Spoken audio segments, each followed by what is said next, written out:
YT. In front of me is Samsung Galaxy S21 FE, and today I would like to show you how you can change default apps on this device.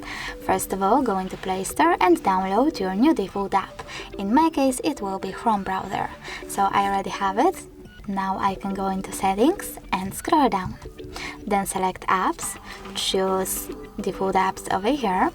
Tap on one of those sections. I want to change more browser apps, I will go with Browser, and tap on the preferable app. I want to set up Chrome, so now when I click on it and go back, as you can see, my default app has changed. Thanks so much for watching. If you enjoyed this video, leave a like, comment and subscribe. Bye!